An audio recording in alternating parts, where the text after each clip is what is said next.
j'espère que vous allez bien. Aujourd'hui on se retrouve dans une nouvelle vidéo. Je vous laisse vous installer confortablement, poser chill dans le canapé ou dans le lit si vous le regardez le soir, peu importe. Là ce sera une histoire de la vie des chevaux. Je vous laisse vous poser, être tranquille, vraiment tranquille. Vous n'avez pas besoin de regarder ma tête, franchement c'est pas obligé. Si vous avez envie de la regarder, faites-le, faites ce que vous voulez, hein, mais vous n'aurez que de la voix. Oh. Et mon trépied qui s'emballe. Oh, on se calme. Je teste mon trépied d'ailleurs, hein, si ça bouge un peu trop, faut me le dire, parce que je bouge un peu. Voilà. Faut pas que je bouge trop la tête parce qu'il me fixe là. Donc j'ai eu ça pour mon anniversaire et j'en suis très contente, ça va être cool pour faire des vidéos en extérieur avec Goa. Donc c'est parti, on attaque le vif du sujet comme vous avez pu le voir dans le titre.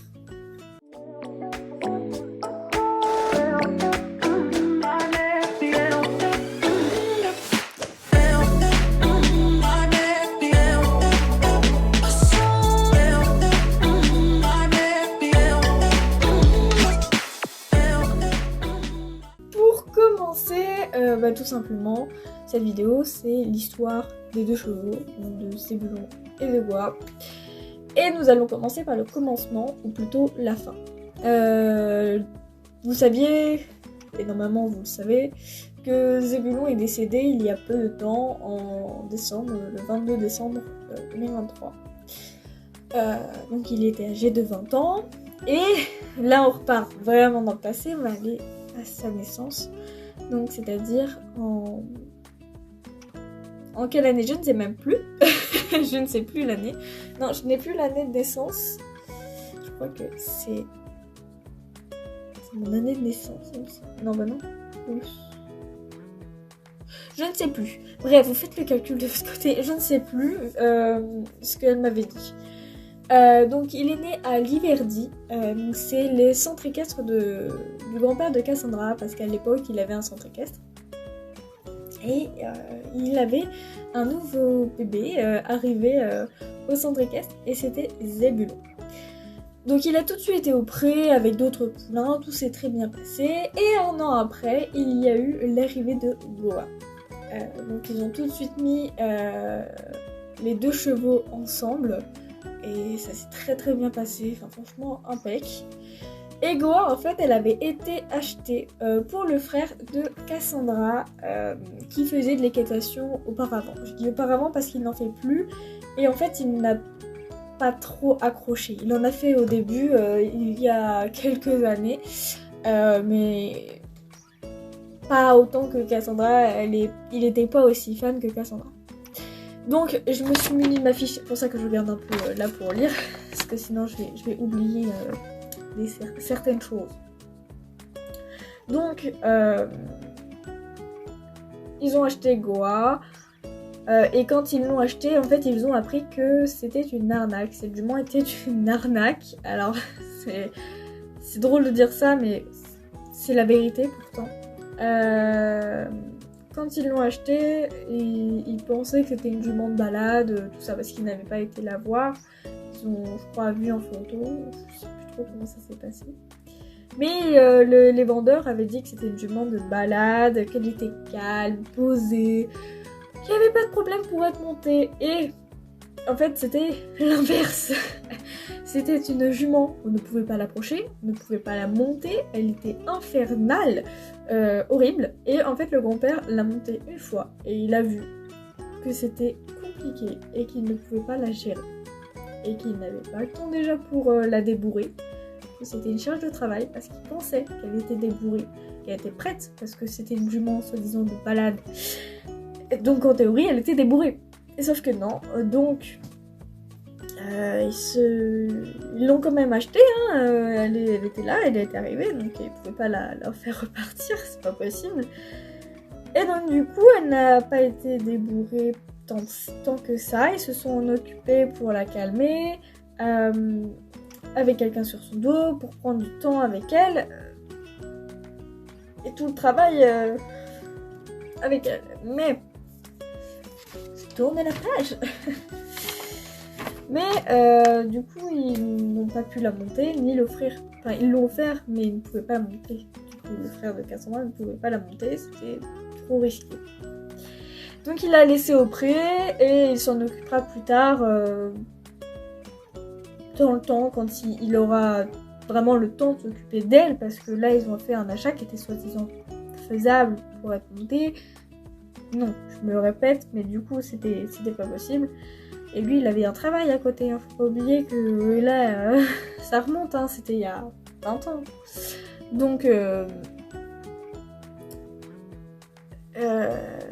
le frère de Cassandra a arrêté l'équitation. Voilà que Cassandra récupère du coup le cheval de son frère, donc, enfin le cheval de son frère, non, parce que ça l'intéressait plus en fait, du coup il a arrêté, et donc au final c'était la jument de Cassandra. Donc Goa et Zébulon sont au paddock, tous les deux, et pendant des années, ils ont toujours été ensemble et franchement, ça se voyait hein, là dans les anciennes vidéos si vous remontez avec Zébulon.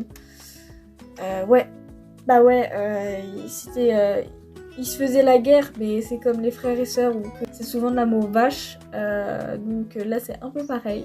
C'était un amour vache, mais un amour quand même. Et donc du coup, le grand-père de Cassandra, donc toujours dans le passé, hein, décide de vendre l'écurie de Liverdi. Il a ces 2 chevaux là. Actuellement, il avait les 2 chevaux là. Mais normalement, ils auraient dû être vendus. Sauf que pour Zébulon, il y avait personne qui était intéressé. Et pour Goa, il y avait une seule personne intéressée par cette jument. Mais le grand-père a dit que c'était pas possible de la séparer de Zébulon, parce qu'ils étaient trop amoureux, trop collés, et que si ils étaient séparés, ça allait être le bordel. C'est-à-dire que Goa, soit elle allait faire que des conneries, parce que c'est lui qui la recadre, hein. C'est lui qui la recadrait, et ça s'est jamais fait, enfin, il n'y a jamais eu de bordel plus que ça quand lui était là. Là, elle saute les clôtures alors qu'elle le faisait pas avant. Bon, après, elle a envie de sauter, mais c'est pas les bonnes choses qu'elle saute. Et donc du coup, le grand-père dit très clairement, si vous prenez Goa, vous prenez aussi Zébulon. Sauf que du coup, l'acheteur, il a dit non. Il voulait pas des 2 chevaux, mais qu'un seul. Donc plus personne ne voulait 2. Voilà, plus personne voulait de ces 2 chevaux, donc il les a récupérés, et là, c'est là où on revient un petit peu après. Donc il les a récupérés, il les a installés dans la maison actuelle. Et le grand-père faisait un peu bosser, les faisait un peu bosser, mais moins que maintenant. Je les faisais beaucoup bosser, il faisait du travail à pied quand il avait le temps, hein, bien sûr. Là, il les bosse plus, vu que... Enfin, quand je dis là, c'est pas maintenant, actuellement, hein. C'était il y a 5-6 ans, il les bossait pas. Et maintenant, les chevaux, du coup, appartiennent à Cassandra. Et elle a pris le relais de faire le débourrage des Zébulon, parce que lui n'a jamais été monté, jamais débourré. Ça a toujours été un cheval qui a été directement mis au pré et laissé de côté. Un cheval qui a grandi comme ça. Donc pour un cheval qui n'a jamais fait de monte, ou qui n'a jamais vraiment été travaillé... qui n'a pas été apprivoisé entre guillemets par l'homme avec quelqu'un sur lui, je trouve que les années qui passent là, enfin qui sont passées, c'était incroyable parce que ça faisait que 5 ans que lui avait été débourré. Moi je suis montée pendant grand max 7 mois, et franchement l'évolution qu'il a eue, Cassandra me disait que c'était incroyable parce que tu fais plein de choses avec lui. Certes, il faisait pas de saut. Déjà, c'est un gros cheval, c'est un cheval de trait. Donc les chevaux de trait ont des difficultés à sauter, même si ils le peuvent. Mais voilà, ils sont pas entraînés pour en temps normal. Eux, ils tirent de la charge. C'est pas le saut. Ils sont pas aussi élastiques que les autres types de chevaux. Et donc du coup, oui, comme je disais, ces chevaux appartiennent à Cassandra. Et elle les a... Pour la première fois, c'est les deux, c'est elle, la première fille, la première humaine à être montée sur le dos des 2 chevaux, que ce soit Zébulon ou Goa. Donc voilà, déjà c'était un amour fusionnel dès le départ. Donc c'était la première fois qu'ils étaient tous les deux montés et ça s'est très bien passé. Et maintenant, je les monte. Je le montais et elle, je la monte. Donc voilà, donc ça se transfère un petit peu. Et l'histoire de ces deux chevaux, en fait, elle est touchante quelque part parce que au début, ils se connaissent pas, logique. Lui, il était né, elle n'était pas encore vivante, hein, elle était encore dans le ventre de sa mère. Parce que je vous rappelle que je crois qu'ils ont 3 ans, 2 ans, 3 ans d'écart, un truc comme ça. Et donc quand ils se sont vus, je pense que ça a été le coup de foudre tout de suite pour l'un et l'autre parce que ils n'ont jamais été séparés. Et ça a marché très bien. La première fois, ils ont été mis ensemble. De ce que me dit Cassandra, vraiment, c'est quand le gars est venu pour acheter Goa, c'était non, en fait, tout simplement parce que c'est les deux et pas que elle. Et c'est pas possible. Si tu sépares les deux, je pense que la pagaille est monstre. Donc, ouais, je pense que ça a été un bon choix de dire non, parce que franchement, déjà, un cheval tout seul, c'est pas possible. Donc voilà, c'est quand même une bonne chose de fait, parce qu'il a quand même perduré dans son amour pour les chevaux, et je trouve ça ouf que cet amour qu'ils avaient tous les deux soit arrivé jusqu'au décès de Zébulon. Et je pense qu'il est encore là. Comme je le disais hier, parce que hier j'ai fait un live, je disais hier que l'amour qu'ils portaient tous les deux au moment où Zébulon n'était pas en forme, franchement Goa le montrait vraiment. Et je trouve que ça n'a pas de prix en fait. De les voir, même s'il est dans le mal, même si il est pas bien, elle est là. Et elle va le soutenir dans son langage, dans leur langage. Et je trouve ça incroyable en fait que ils soient aussi amoureux l'un de l'autre. J'ai dit amoureux, mais je sais pas, ils soient vraiment ancrés comme ça. Voilà, c'est un amour fraternel, un amour des plus beaux. Voilà. Et je remercie également les 685 abonnés qui sont arrivés sur ma chaîne.